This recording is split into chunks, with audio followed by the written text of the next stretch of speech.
students, warm welcome to all in a new session. Today we are going to discuss about the importance of business environment.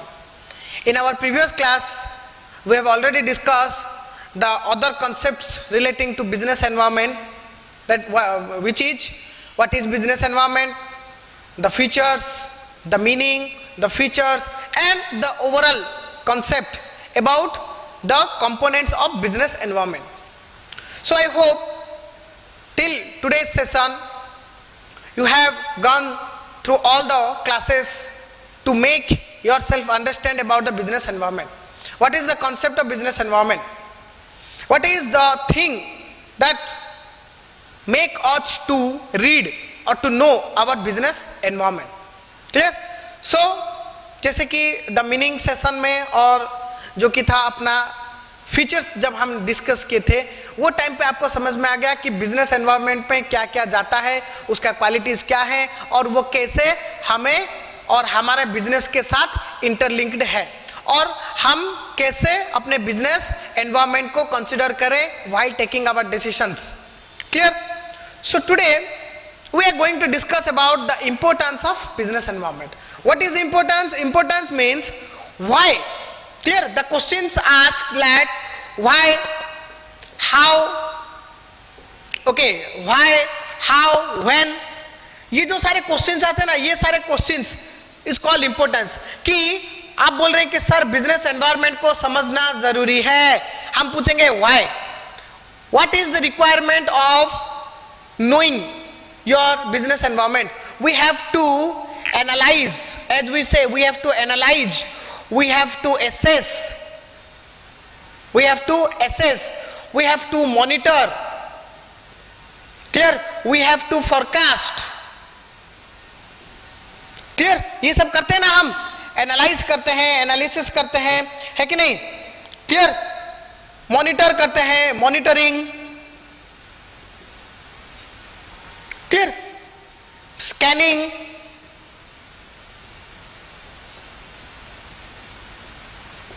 ये जो सारे हैं ना technical term हम use करते हैं ऑर्गेनाइजेशन में.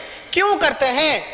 क्यों करते हैं? हम सब चीजों को एनालाइज करते हैं, एसेस करते हैं, मॉनिटर करते हैं, ठीक है, फिर फोरकास्ट करते हैं, ओके, देन स्कैन करते हैं. ये सारे चीजें हम करते हैं क्यों हैं?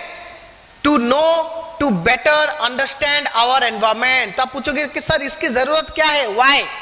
Y we need to analyse, monitor, forecast, assess the environment. What is the requirement? So why. Clear? Next, how. हम कैसे करेंगे एनालाइज? क्लियर? कैसे एनालाइज करें, उससे फायदा क्या है? What is the benefit? What is the benefit? Clear? Benefit क्या मिलेगा एनालाइज करने से? व्हेन, कब करेंगे? कब करेंगे एनालिसिस? आप बोले कि सर अपना बिजनेस एनवायरनमेंट को अच्छे से एनालाइज करो, मॉनिटर करो. कब करेंगे? ठीक है, इससे फायदा क्या होगा? कब करेंगे? कब करने से उससे बेनिफिट क्या मिलेगा?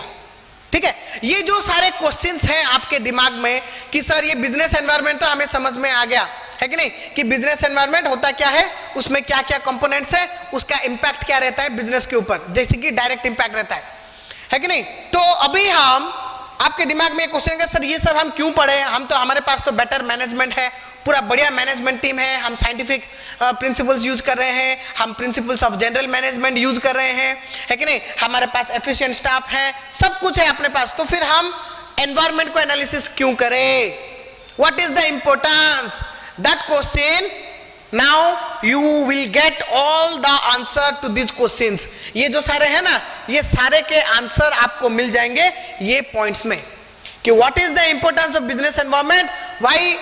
By understanding these points you might get clear that what is the importance of business environment, why we need to analyze, assess, monitor, forecast, scan our environment before taking any decision, before making plan, before making policies, before getting the resources, before using our investment. Clear? Before investing in certain project, before developing a product, before deleting a particular product, before plan for growth, expansion, diversification, innovation, before adopting a technology, okay, before going to the international market, means the global market, before importing something, before exporting something. Clear? Before taking any kind of business judgment, any kind of business decision, you need to analyze, monitor, scan your business environment. Okay, then only if you consider, then take decision. First consider your business environment, then if you take decision, then it will prove to be a best one. Otherwise you might face worst situations. Okay, so let us discuss what are the importance of business environment, or to get the answer of why, how, what, when, and what is the benefit. Okay, so let's see all the terms in these points, that is in the importance, all the term, what the term I used here. Clear? मैंने जो भी कोई भी एक जो term हमने यहाँ पे यूज किया है, being a commerce student you gone through all the terms, आपको सब टर्म के बारे में डेफिनेटली पता है कि नहीं? ऐसा कोई टर्म नहीं है जिसके बारे में आपको नहीं पता है कि नहीं? Opportunity you know, clear? First mover मतलब जो पहले आएगा, first one, clear? That is first mover. Preemptive मतलब सबसे पहले, प्रीएम्प्टिव मतलब सबसे पहले, क्लियर? देन आ गया वार्निंग सिग्नल, आपको पता है वार्निंग क्या है, पता है आपको, है कि नहीं? काउंटर थ्रेट मतलब थ्रेट को काउंटर करना, मतलब उसको प्रोटेक्ट करना. थ्रेट आया उसको प्रोटेक्ट करना, दैट इज काउंटर. काउंटर मतलब उसको रोको, स्टॉप करो, उसको एनालाइज करो, उसको सॉल्व करो, that is called counter threat. Okay, then coping मतलब एडजस्ट करना, किसी के साथ एडजस्ट करने को हम बोलते हैं coping. Clear? Then planning, policy formulation, you know. Competition में कैसे रहना है, कॉम्पिटिटिव वर्ल्ड में कैसे खुद को मैनेज करना है, कैसे खुद को फिट रखना है एनवायरमेंट में, ग्लोबल में. क्लियर? अपने रीजन में, अपने एरिया में, अपने स्टेट में, कंट्री में, जो भी ले लो. एंश्योर कंटिन्यू लर्निंग, सीखना. लर्निंग मतलब सीखना, सीखते रहोगे आगे बढ़ते बढ़ते, है कि नहीं? Fulfil customer need, you know customer को क्या चाहिए क्या ना चाहिए, उसके हिसाब से अगर हम प्रोडक्ट देंगे तभी वो हमारा प्रोडक्ट खरीदेंगे, है कि नहीं? सोचो कि मुझे आज दिमाग में आ रहा है कि आज मैं ये करूंगा, ठीक है? आपको पता चला आप कल मुझे अगर दोगे तो मैं नहीं, आज मुझे ये नहीं चाहिए, मुझे वो कल चाहिए था, आज मुझे कुछ और चाहिए, है कि नहीं? तो कस्टमर नीड को सेटिस्फाई करने का मतलब it's a very difficult task. नहीं, जब भी माइंड में आते ही आप उनको दे देना चाहिए ना, नहीं तो अगले दिन वो डेफिनेटली चेंज हो जाएगा, है कि नहीं? तो दैट इज कस्टमर नीड मतलब रिक्वायरमेंट, क्या क्या चाहिए क्या मत चाहिए, है कि? Encourage research and development, you know research and development मतलब एक पर्टिकुलर चीज में, ऑर्गेनाइजेशन में, जैसे कि ये एक नया डिपार्टमेंट आपके टाइम पे शुरू हो रहा है, हर एक ऑर्गेनाइजेशन में a new department is developed, that is research and development, है कि नहीं? जिससे होता क्या है, जिसमें the basic focus is to devote some of our time, resources, a faculty, a personalized team who engaged in doing research for our development. Research and development means research for development. कुछ research करना कि हम develop कैसे करें, कौन से area में, कौन से प्रोडक्ट में, कौन सा टाइप हम डेवलप करें, कैसे डेवलप हम कर सकते हैं, उसको रिलेटेड रिसर्च करना. That is a new term, new department that is found in all type of organisation nowadays. ठीक है, नेक्स्ट आ गया रिमूव टेंशन. टेंशन आपको पता है मतलब जो हेडेक, जो स्ट्रेस रहता है अपने दिमाग में बिजनेस को लेके कि क्या करें, कब करें, कैसे करें, व्हाट, व्हाई, व्हेन, ये सारे जो टेंशन होते हैं. टैपिंग यूजफुल रिसोर्स, टैपिंग मतलब ग्रैबिंग, ग्रैब करो. ठीक है, मैंने बोला ये पकड़ो, जो पकड़ेगा उसका, means you have to tap it, you have to grab it immediately, otherwise आप अगर टैप नहीं करोगे तो वो कोई और ले जाएगा. That is called tapping. Then improvement, performance आपको पता है, इंप्रूवमेंट का मतलब मालूम है, बढ़ना. परफॉर्मेंस मतलब आपका काम करने का तरीका, आपका एफिशिएंसी, आपका इफेक्टिवनेस, आपका इकोनॉमिकल. ठीक है, ये सारे चीजें. तो these are the various terms what we are going to discuss in the importance. ठीक है, so now let us start के ये जो पॉइंट्स हैं ये कैसे इंपॉर्टेंस दिखाते हैं बिजनेस एनवायरनमेंट के, ठीक है। जैसे कि मैंने आपको पहले बोल दिया है कि बिजनेस जो है ना उसके चारों तरफ उसका एनवायरनमेंट गिरा हुआ है। बिजनेस अगर कुछ भी करता है तो उसका डायरेक्ट एंड इनडायरेक्ट इंपैक्ट आता है कि नहीं, direct and indirect impact, because both are mutually क्या है, बोथ आर म्यूचुअली इंटरडिपेंडेंट है कि नहीं। बिजनेस में जो होता है उससे एनवायरनमेंट चेंज होता है और एनवायरनमेंट में जो चेंज होता है उससे हमारा बिजनेस डिसीजन चेंज होता है कि नहीं। So that we call mutual interdependent, है कि नहीं, म्यूचुअल इंपैक्ट रहता है इन दोनों का। तो इसके हिसाब से आप अगर कुछ भी करो काम तो डेफिनेटली आप वो काम क्या करते हो, by considering the current situations of the market of the environment, market that is environment. Okay, clear. So उसके हिसाब से अगर हम देखें अगर एक एक पॉइंट को तो देखो, first point is like identify opportunities, ठीक है। देखो, you are a business, for example you first of all you are developing a particular product, ठीक है। आप एक पर्टिकुलर प्रोडक्ट डेवलप किए हो, now you are ready to launch that particular product in the market, ठीक है। Launch that particular product in the market and you launch that product, you get success, आपका product को सबको बढ़िया लगा, बहुत अच्छा हुआ, है कि नहीं, सेल्स बढ़ गया, टर्नओवर बढ़ गया, प्रॉफिट बढ़ गया, सेटिस्फाइड ऑल कस्टमर्स। नाउ आपका एक प्रोजेक्ट सक्सेसफुल हो गया, now you are moving to another project, आप एक नया प्रोजेक्ट को शुरू कर रहे हो। तो before starting that particular product आप क्या करोगे, आप देखोगे कि क्या करूं, आप सोचे कि मैं नया प्रोडक्ट डेवलप करूं, तो कौन सा प्रोडक्ट डेवलप करूं, that is identify opportunity. You first of all you need to identify what are the things, opportunity available in the market, in the environment, है कि नहीं। सोचो कि अभी अगर आप सोचोगे कि मैं एक मोबाइल का इंडस्ट्री बनाऊं तो आपको दिमाग में डेफिनेटली क्या आएगा कि अभी क्या चल रहा है, अभी 6 GB क्लियर और 8 GB रैम, 128 और 264 क्लियर GB का आ गया है रोम, तो अभी वो तो मार्केट में चल रहा है, उसका अभी कोई फायदा नहीं है। अपॉर्चुनिटी क्या है, मैं उससे थोड़ा डेवलप्ड बनाऊं, है कि नहीं, उससे थोड़ा डेवलप्ड बन, तभी लोग लेंगे, क्योंकि ये तो मार्केट में बहुत सारे कंपनीज दे रहे हैं, मैं ये देने से कोई नहीं लेगा, clear, that is called opportunity. आपको ये पता कैसे चला, आपको ये कैसे पता चला कि नहीं मैं अभी 6 और 8 GB रैम का नहीं बनाऊंगा, क्लियर, मैं उसका और कुछ हायर वर्जन 10 और 12 और 14 और 16 GB रैम का बनाऊंगा, ठीक है। अभी मार्केट में 128 GB का रोम अवेलेबल है, क्लियर, है कि नहीं, देन 264 GB का भी अवेलेबल है, तो आप क्या सोचोगे, नहीं अभी मुझे ये नहीं, अभी मैं बनाऊंगा 5 GB, जैसे कंप्यूटर में रहता है वो मैं बनाऊंगा एक मोबाइल, क्लियर, जिसमें कैमरा क्या हो, कैमरा हो 100 मेगापिक्सल का हो, है कि नहीं। ये सब आपको कैसे पता चला, इसके बारे में आपको पता कैसे चलेगा, by analysing, by screening, by monitoring your current environment.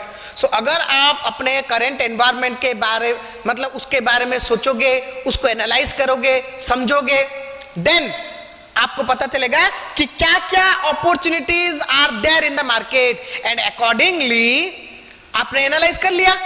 सोचो कि बढ़िया कंपनी है, सैमसंग है, नोकिया है, सोनी है, मोटरोला है, ओके, देन रेडमी है, ओके, और ओप्पो है, वीवो है, ये जो सारे कंपनी है सब अभी सोच रहे हैं कि हम ये दिस इज द अपॉर्चुनिटी, सब सोच रहे हैं कि हम अभी ये लॉन्च करेंगे, तो बेनिफिट किसको मिलेगा, definitely the first mover get the advantage, जो पहले आएगा मार्केट में। सोचो कि सबसे पहले सैमसंग ने लॉन्च कर लिया तो मैक्सिमम कस्टमर्स खरीद लेंगे सबसे पहले, फिर उसके बाद और एक आएगा, और एक आएगा, और एक ऐसा आता रहेगा, है कि नहीं, आएगा डेफिनेटली हर कोई आएगा, बट उनको उतना एडवांटेज नहीं मिलेगा जो कि पहले वाले को मिलेगा, है कि नहीं। अभी देखो मार्केट में आप क्या करोगे कि मार्केट में सारे लोग हैं, कस्टमर्स आर देयर खरीदने के लिए, आप गए सबसे, you are the first one, you get something, आपको आप मतलब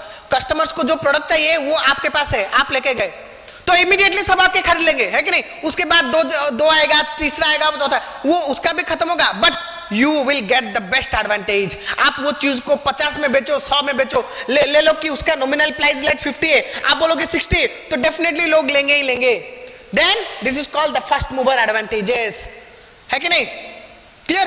to get the first mover advantages, that is preemptive move. सबसे पहले you have to move yourself before other competitor moving to the market. आपको सबसे पहले जाना चाहिए, जाओगे विथ योर अपॉर्चुनिटी, और जाओगे खाली हाथ जाओगे तो बेनिफिट नहीं मिलेगा, you must go with the opportunity. So for that reason you have to identify the opportunity, कि अपॉर्चुनिटी क्या क्या है मार्केट में, ये आपको पता चला कि these are the opportunities, clear? These can known by analysing the market. आपने बिजनेस एनवायरनमेंट को अच्छे से एनालाइज किया, मॉनिटर किया, स्क्रीन किया, फोरकास्ट किया, उससे पता चला, then you develop those things, then आपको फर्स्ट मूवर का एडवांटेज मिला, है कि नहीं?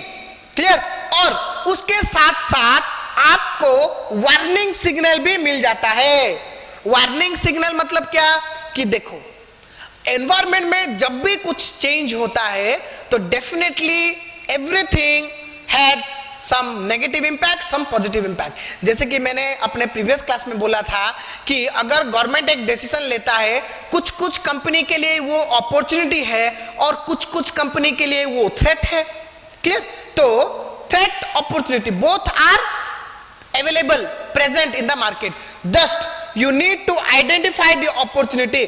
जो टाइम पे आप अपने अपॉर्चुनिटी को आइडेंटिफाई कर रहे हो, वो टाइम पे आपको ये भी पता चल जाएगा कि आगे चल के क्या क्या वार्निंग सिग्नल्स आ सकते हैं, क्या क्या थ्रेट्स आ सकते हैं, उसको कैसे काउंटर करना है, उसको कैसे संभालना है, उसको कैसे मतलब रिड्यूस करना है, कम करना है, घटाना है। ये सारी चीजों को भी आपको नॉलेज मिल जाता है by analysing your business environment, है कि नहीं? क्लियर? आ रहा है ना समझ में? तो एग्जांपल, सब एग्जांपल्स के रिलेटेड है कि नहीं? कि सोचो कि अभी आप, जो कि मैं एग्जांपल ले रहा था कि कोई भी ले लो एक एग्जांपल, अभी देखो जो पैंडेमिक सिचुएशन आया, पैंडेमिक सिचुएशन जब आया, गवर्नमेंट ने जब बंद कर दिया, तभी एक सेक्टर को, मतलब सारे सेक्टर के लिए it prove to be negative, और एक दो सेक्टर के लिए वो पॉजिटिव प्रूव हुआ। क्लियर? कैसे? किसको ज्यादा बेनिफिट हुआ बोलो तो? ये जो पैंडेमिक सिचुएशन में कौन से सेक्टर को, for which sector it is prove to be opportunity, किसके लिए? ये ऑब्वियसली फार्मास्यूटिकल इंडस्ट्री, फार्मा, जो लोग मेडिसिन बेचते हैं, डेवलप करते हैं, है कि नहीं? क्लियर? उनको ज्यादा बेनिफिट हुआ। क्यों? क्योंकि लोग बहुत ही डर में हैं, they are in lot of threat, उनको मतलब पूरा टेंशन है। मतलब ऐसा ले लो कि पहले क्या होता था, अगर हमें छोटा सा भी बुखार होता था और सर्दी होती थी तो हम क्या करते थे, हाँ नॉर्मल है, अपने आप हो जाएगा, ठीक हो जाएगा, है कि नहीं? हाँ ये नॉर्मल है, अपने आप ठीक हो जाएगा, 1 दिन 2 दिन 3 दिन 4 दिन, और कुछ घर के नुस्खे, कुछ तुलसी खा लो और कुछ लौंग खा लो, इलायची खा लो, ठीक हो जाएगा। हम थोड़ी ना मेडिसिन लेते थे, नहीं लेते थे, क्योंकि हमें पता था ऐसा कुछ नहीं है, नॉर्मल है। बट अभी क्या होता है, एक बार छींक आ गई तो क्या करते हैं, जाओ भाई मेडिसिन लेके आओ, खाओ, नहीं तो क्या पता कोरोना हो जाएगा। क्लियर? बुखार होता था पहले, बुखार होता है हम सिंपल सा पैरासिटामोल लेके रख जाते थे, बट नाउ नहीं, पैरासिटामोल नहीं, अच्छा वाला मेडिसिन लेके आओ, है कि नहीं? तो इससे बेनिफिट किसको हुआ? फार्मास्यूटिकल इंडस्ट्री, उनका जो ग्रोथ, सेल्स रेट बढ़ गया, है कि नहीं? बाकी दूसरी तरफ हर किसी के लिए पूरा का पूरा डल था, थ्रेट। तो every change have threat and opportunity. Clear? So if you analyze your environment, analyze, monitor, screen your environment perfectly, you have better knowledge of your environment. Clear? Then you can get the opportunity, you can identify the opportunity. Along with that, you identify the coming signal, coming warning, coming threat that is in near future, and then accordingly you make your proper plan, you develop your product, you make plan, policy, everything well set, and you also get the first mover advantage. Clear? That is the benefit, importance of analysing your market, business environment. अगर business environment को अच्छे से analyse करोगे, उसके बारे में समझोगे, पढ़ोगे, उसके हिसाब से डिसीजन लोगे, तो ये सारे बेनिफिट आपको मिलेंगे। For this purpose business environment, reading the business environment, analyzing the business environment is important. Okay, clear? हम बोल सकते हैं अभी कि these are the importance and also these are the advantages. ये मैंने आपको पहले नहीं बताया क्योंकि आपको समझना चाहिए कि these are the importance and these are the benefits. आप अगर करोगे तो ये benefits आपको definitely मिलेगा. Okay, clear? ये 3 पॉइंट क्लियर हो गया ना आपको? नेक्स्ट, ये जो आ गया coping with rapid change. Coping with rapid change, हर दिन चेंज होता है। रैपिड चेंज का मतलब क्या? मतलब frequently, very fastly in the environment. What we see in the business environment, what happen because of lot of player, lot of competitors, lot of resources, clear, no doubt scarce resources, but lot of resources developed day by day, new variety of resources, new customers, new suppliers. For that reason new opportunities arrived, and along with that the rapid change, we can monitor a rapid change in the business environment. Okay, so what we have to do, we have to cope means अपने आप को adjust करना पड़ेगा, आपको change के हिसाब से adjust करना पड़ेगा। अगर आप कोपिंग चेंज के हिसाब से अगर आप अपने को एडजस्ट नहीं करोगे, if you go slow, if you go fast, then what will happen, you will be crushed by the others, by your followers. आपके फॉलोअर आपको क्रश कर देंगे, हटा देंगे मार्केट से, है कि नहीं? You must cope with the rapid change. So how do you cope with rapid change? Only if you have full information, detailed information about the environment, about the market environment, about the market where you are going to compete. है कि नहीं? Clear? आया ना समझ में? आप लोग एक बेस्ट एग्जांपल मैं आपको दूंगा। आप लोग देखोगे F1 रेस, देखे हो? F1 रेस जो रेसिंग होता है ना, F1 रेस, फॉर्मूला 1 जिसको बोलते हैं, फॉर्मूला 1 रेस देखे हो ना, गाड़ियों का, बाइक्स का, देखे हो कि नहीं देखे हो? यस और no? If your answer is yes, देन आपको पता है कि होता क्या है वहां पे। आप देखो इतने तेजी से गाड़ी चलती है, because they are the only one motive there कि कैसे स्पीड में जाके फर्स्ट होना है। Clear? Getting the first position, क्योंकि वहां पे सेकंड थर्ड का कोई वैल्यू नहीं रहता है, फर्स्ट का ही वैल्यू रहता है। तो सबका ऑब्जेक्टिव रहता है कि हम फर्स्ट होना है। तो उसके लिए आप एनवायरमेंट में उतरे, you are in the environment, आप अच्छे से स्टडी करते हो। वो लोग वहां पे जो ड्राइवर्स हैं, जो राइडर्स हैं, वो जो चलाते हैं, उसको क्या समझते हैं? वो क्या नया वाला है? नहीं, एक्सपीरियंस्ड वन। उसको पूरा नॉलेज है कि ये जो ट्रैक में मतलब कौन से जगह पे टर्न लेना है, कौन से एंगल में टर्न लेना है कि नहीं, कैसे टर्न लेना है, कैसे एक दूसरे को ओवरटेक करना है, स्पीड कितना रहना चाहिए, टायर खत्म हो गया, टायर को कभी चेंज करना चाहिए, मतलब जो कि है अपना जो बूस्ट कब करना है, ये सारा इंफॉर्मेशन उन लोगों के पास होता है। वो प्रॉपर एनालाइज करते हैं, प्रॉपर स्टडी करके फिर एनवायरमेंट में उतरते हैं। क्लियर? अगर नहीं करेंगे तो क्या होता है, आप लोग देखे होंगे, एक सोचो कि एक का अगर फिसल गया तो वो गया मार्केट से, ठीक है, और उसके वजह से उसके पीछे वो भी कई मतलब गिर जाता है, और नहीं तो नहीं कोई बेनिफिट उठा के आगे चला जाता है।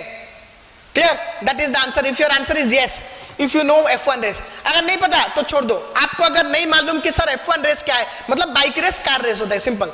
सोचो कि आपको नहीं पता, ओके चलो सोचो कि आपको अपने जगह से कोई एक दूसरे स्टेट में जाना है। क्लियर? यू टेक NH, आपने एक NH नेशनल हाईवे पे गए, तो before going to that highway you must have knowledge about, full knowledge about the hurdles जो कि रास्ते में आते हैं, हडल्स, द एरिया, वो बीच में कौन सा गांव आता है, कौन सा सिटी आता है, कौन सा स्टेट, मतलब कौन सा एरिया कितना पॉपुलेटेड है कि नहीं, वहां पे क्या क्या प्रिकॉशंस आपको लेना है, वहां पे क्या क्या सिग्नल्स हैं, कैमरा है, क्लियर, स्पीड ऑप्शंस है, स्पीड कितना रहना चाहिए, है कि नहीं, ये फुल इंफॉर्मेशन आपके साथ होना चाहिए, आपके पास होना चाहिए। तभी आप अगर जब वो NH में जाओगे तो डेफिनेटली आपको बेनिफिट मिलेगा। आप सोचो कि वहां पे स्पीड का लिमिट है कि 100 मिनिमम 100, तो आपको भी 100 स्पीड में जाना पड़ेगा। अगर नहीं जाओगे तो क्या होगा, पीछे से गाड़ी आके आपको क्रश कर देगा, गए आप। क्रश मतलब you are out of the market, आपका मतलब लाइफ भी जा सकता है और कुछ इंजर्ड भी हो सकता है, कोई भी ले लो, बट मूवमेंट से आप गए, हट गए। Clear? So what it mean? It mean you must cope with the rapid change. जैसे चेंज होता है environment, your business must take decision, launch product, delete product को डिलीट भी करना पड़ता है कि नहीं? डिलीट मतलब सोचो कि अभी मैं जैसे आपको बोल रहा था कि अभी मार्केट में, क्लियर, अभी मार्केट में क्या हो रहा है कि BS4 का गाड़ी चल रहा है, मार्केट में आ चुका है, तो अभी आपको क्या करना है, अभी आप BS3 का गाड़ी थोड़ी ना प्रोडक्शन करवाएंगे, तो आपको क्या करना है, you must stop producing BS3 vehicles because they have no future, उसका कोई मतलब रिक्वायरमेंट नहीं है, लोगों को अभी वो नहीं चाहिए, है कि नहीं? This is called rapid change. Change के हिसाब से आपको डिसीजन लेना है कि कब किसको ऐड करना है, कब किसको डिलीट करना है और कब मुझे क्या करना है। Clear? That is called coping with rapid change. Okay, next, assist in planning and formulation, planning and formulate policy. Clear? आप प्लान कर सकते हो, पॉलिसी फॉर्मुलेट कर सकते हो, by you can plan, you can formulate policy for your new near future according to the environmental situation. अगर environmental situation बोल रहा है कि आपको ये करना, आपको ये करने से definitely business organisation they seek profit, they seek growth, development, तो उसके लिए क्या है ना कि आपको ऐसा कुछ करना है जिससे कि आपको प्रॉफिट मिले, डेवलपमेंट मिले। तो you must plan policy, formulate policy for planning, for growth, for your development, for achieving more and more profit, for increasing your turnover, for increasing your customer satisfaction, for increasing, enhancing your market share.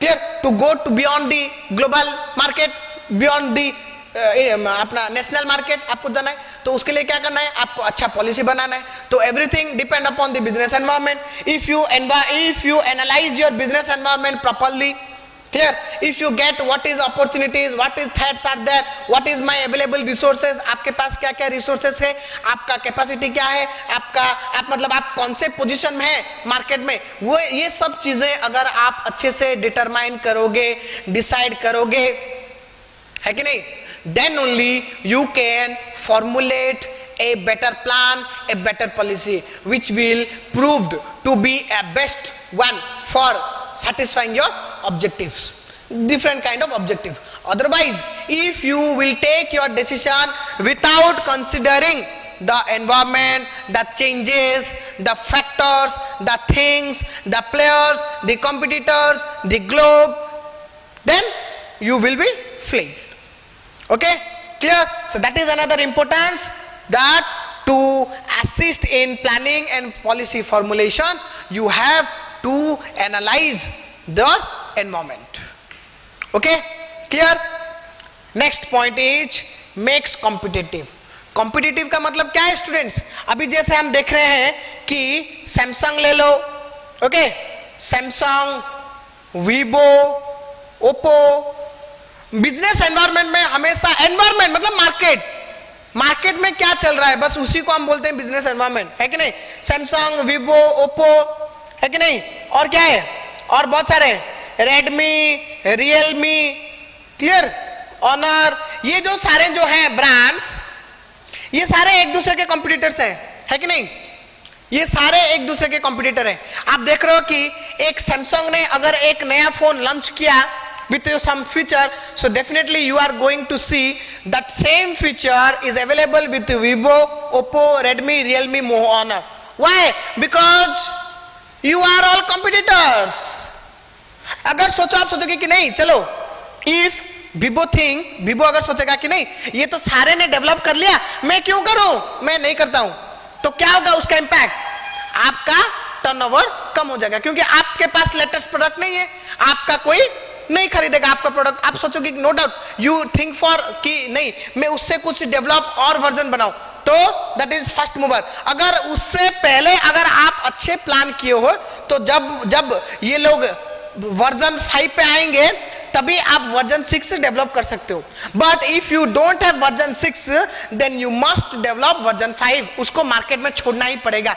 You cannot keep yourself beside, clear? आप पीछे नहीं रह सकते, अगर पीछे रह गए तो मार्केट से हट गए. सो what it mean? It make you competitive. That means it is the thing that whether you are second, third, no doubt, but you have to be in the market, you have to be in the competition. आप लोग देख रहे होगे कि sir, आप सोचोगे कि sir ये जो अच्छा अच्छा ब्रांड का प्रोडक्ट आता है उसके साथ सर खराब ब्रांड भी क्यों आता है, जो कि लोकल ब्रांड से हो, क्यों? क्योंकि कॉम्पिटिटिव, कंपटीशन है. अगर कंपटीशन में अगर आप सोचोगे कि वो तो आगे चला गया, मैं जाके क्या करूं, मैं रह जाता हूं, तो रह गए, वंस रह गए तो पूरा पीछे पीछे चले जाओगे, है कि नहीं? तो क्या करना है? ऐसा नहीं, आज वो आगे है कल मैं आगे हो सकता हूं. कब? जब आप उसके पीछे पीछे उसको फॉलो करते रहोगे तभी आप उसको ओवरटेक कर पाओगे. बट अगर आप सोचोगे कि नहीं वो तो आगे चला गया, मैं अभी नहीं जा सकता, मैं रुक जाता हूं, तो और थोड़ी ना उसको ओवरटेक कर पाओ, कभी नहीं कर पाओगे. तो उसके लिए वो लोग क्या करते हैं कि नो डाउट कोई भी आगे हो, फर्स्ट मूवर एडवांटेज ले लिया तो नो डाउट हम सेकंड लेंगे और हम थर्ड लेंगे, फोर्थ लेंगे, लास्ट में भी लेंगे, बट डेफिनेटली बेनिफिट तो मिलेगा ही मिलेगा, क्योंकि कस्टमर इतने सारे हैं.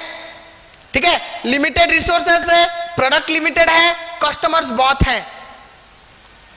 ऐसा है कि सोचो कि ये जो प्रोडक्ट सैमसंग ने 1000 पीस डेवलप किया था, ठीक है, सैमसंग का 1000 खत्म हो गया, उसके बाद मैं जाऊंगा कि सैमसंग का दो, वो बोलेगा नहीं सैमसंग का नहीं है, मैं क्या बोलूं, ठीक है वीवो का दे दो, तो मिला ना एडवांटेज, मिला कि नहीं मिला? तो you must be in the competition. If you out of this competition, then you will out of the market, out of the industry. पूरा का पूरा खत्म हो जाओगे. इसलिए आपको कंपटीशन में नहीं. तो ये जो है नॉलेज आपको कहां से मिला? By analysing your business environment. आपके एनवायरमेंट से आपको ये नॉलेज मिला कि अगर मैं कॉम्पिटिटिव नहीं रहूंगा तो मार्केट से आउट हो जाऊंगा. Okay, clear? The next, ensure continuous learning. Yes, ये जो आपने ये सीखा कहां से सीखा? एनवायरमेंट ने, एनवायरमेंट से ही आपने सीखा. क्लियर? हम जो बोलते हैं ना बच्चे, आपको मैं भी जब बोलता हूं कि we learn knowledge, we learn different things in our life, not only by reading books, not only by means getting something from others, but by our own experience, by doing something by ourselves. हम कुछ करते हैं, हम खुद भी सीख जाते हैं. Learning is a process which involve not a limited source. Learning का कोई limited source नहीं है, कोई restricted source नहीं है कि यहां से ही आएगा, यहीं से आएगा, टीचर से ही आएगा, फादर से ही आएगा, पेरेंट्स से ही आएगा, स्कूल में ही आएगा, कॉलेज में नहीं. In each stage of your life you get learn something new different. ठीक है, तो इट्स ए कंटिन्यू प्रोसेस. तो ऐसा क्या, अगर आप जिंदा रहोगे, मार्केट में रहोगे, you are in the business environment, you are analysing, you are continuously monitoring, you are continuously analysing. Clear? You know about your strength, weakness, opportunity, threat, your resources, your ability, your capability. Then only you can make yourself adjust to the environment and you can keep learning. आगे आगे बढ़ते जाओगे, सीखते जाओगे. ठीक है? Clear? Next, fulfill customers' need. Yes, this is another important.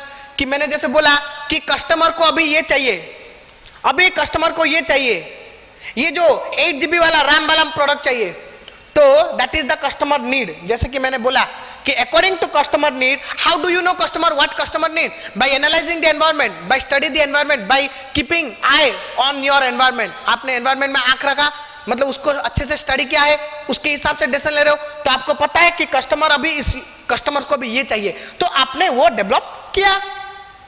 आपको ये भी पता है कि कस्टमर्स को आगे ये चाहिए 10 GB RAM, 12 GB RAM, 14 GB RAM, 16 GB RAM, 128 से 264 GB ROM, मतलब इंटरनल मेमोरी.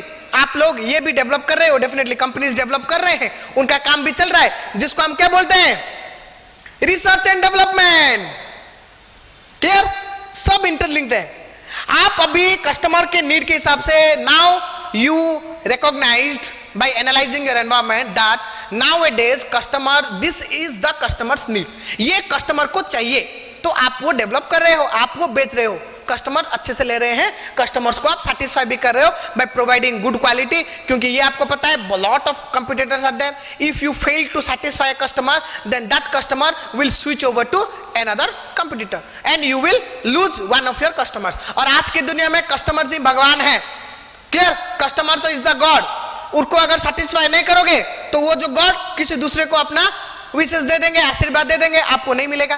क्लियर? तो इसके हिसाब से आप इंश्योर करते हो कि कस्टमर्स नीड कैसे सेटिस्फाई हो, क्योंकि आपको पता है कस्टमर नीड क्या है, उसके हिसाब से आप डेवलप करते हो. And along with that, along with satisfying the current need, you are planning for future need because you are doing research. आपको पता है कि कस्टमर्स को अभी क्या क्या प्रॉब्लम हो रहे हैं, है कि नहीं? जैसे कि आप लोगों को पता है, it is well known thing that whenever you are purchasing a particular product, using a particular product or service, what the customer or the seller or the service provider do, they used to collect feedback from you.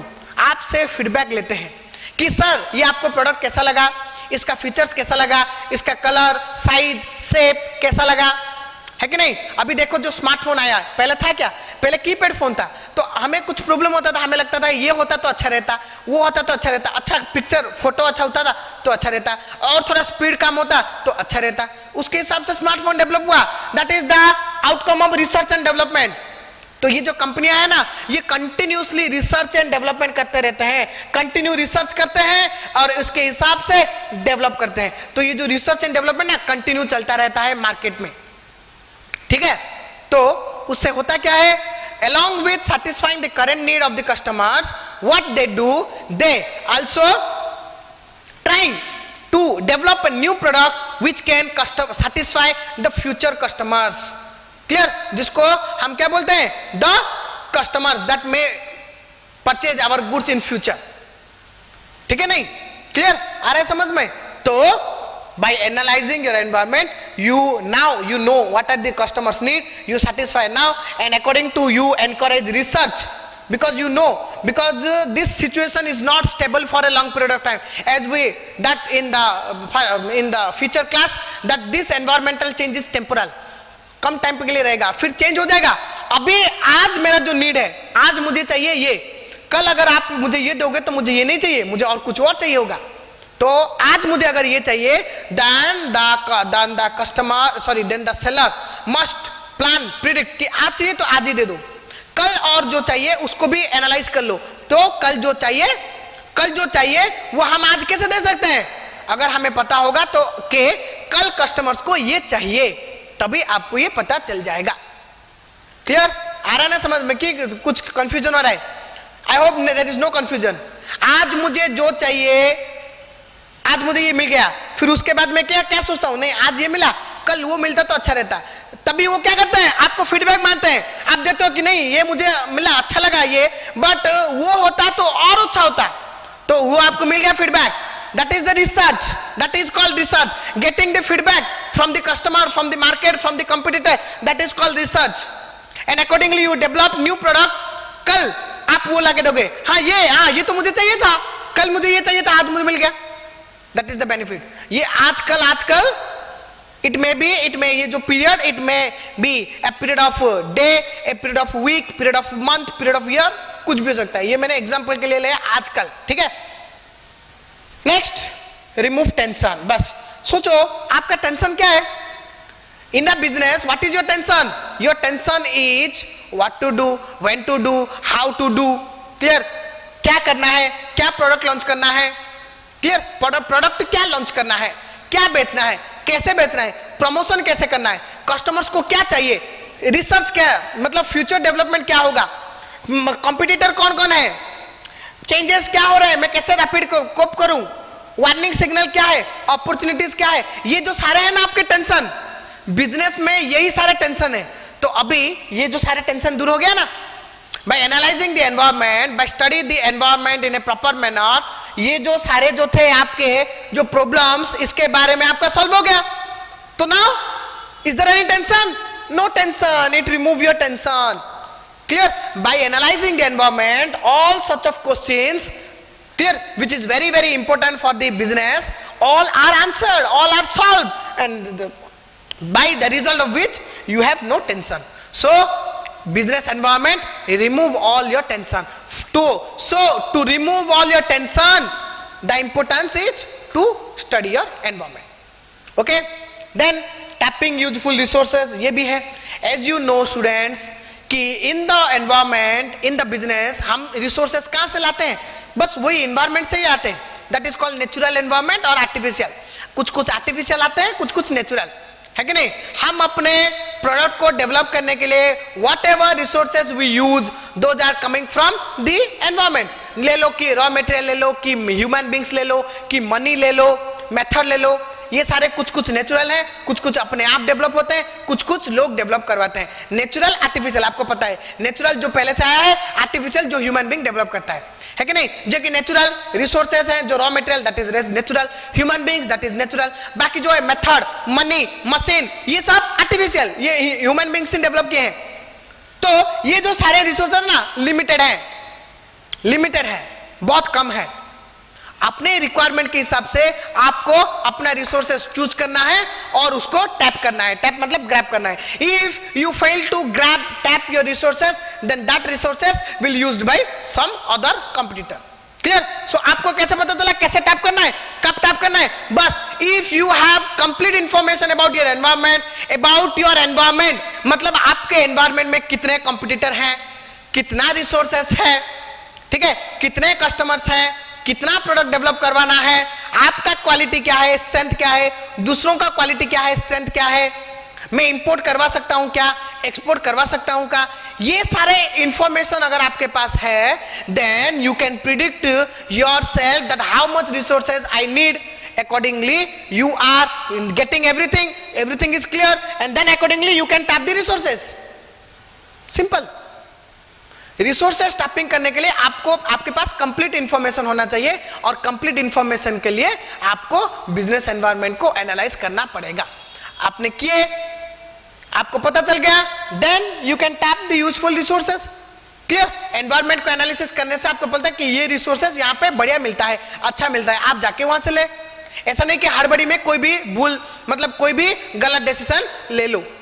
ठीक है? So that is another importance और advantage. And the next is improvement in performance. बस क्या होता है, हमने देखा कि मार्केट में क्या होता है, it will keep you competitive, it assists you in making policy, it make you coping with rapid change, it make you understand counter the threats, it makes you identify the opportunity, it makes you get the benefit of first move advantage, it makes you continuous learner. So along with this, what will happen, your performance level will gradually going up and up. Efficiency, your effectiveness, clear, your performance level will definitely going move forward or ahead, आगे चढ़ता जाएगा, बढ़ता जाएगा, growth होता जाएगा definitely. Clear? क्योंकि अगर आप कंटिन्यूसली ये सारे चीजों के ऊपर फोकस रहेगा तो definitely it will make you improve your performance. Clear? So what make improve your performance? The complete analysis, monitor, study of your business environment. Okay, clear? So I hope ये जो सारे के सारे पॉइंट आपको clear हो गए. These are the importance. इसके लिए पढ़ना है, पढ़ना मतलब एनालाइज करना है. आप बोलोगे कि सर मैं एनवायरनमेंट को क्यों एनालाइज करूं, क्यों उसके बारे में पढ़ूं, क्यों उसको मॉनिटर करूं, क्यों उसको स्कैन करूं? इसके लिए ये दीज आर द इंपोर्टेंस. इसको पाने के लिए आप एनालाइज करोगे, यही बेनिफिट आपको मिलेगा. This is the importance and advantage. Okay, clear? यह एंड. ठीक है? क्लियर? सो आई होप ये आपको अच्छे से समझ में आ गया हो गया. The importance and advantages of business environment. Okay, and in our next class we are going to discuss the main important thing of business environment. हमने अभी पूरा जान लिया कि बिजनेस एनवायरनमेंट क्या है, बट उसके जो प्लेयर्स हैं हमने जान लिया. इंडिया टीम उसका पूरा आ गया. अभी पता चलेगा कि इंडिया टीम में जो 11 प्लेयर हैं उनके बारे में अभी हम जानेंगे, है कि नहीं? Means the components, the factors, clear, the dimensions, the forces of business environment. What we call internal forces, external forces. In our coming classes we will discuss about the component और जिसको हम बोलते हैं component, dimension, factor, forces of business environment. Okay, clear? So that's it for today session. Hope to see you in the next session. Thank you all and have a nice day.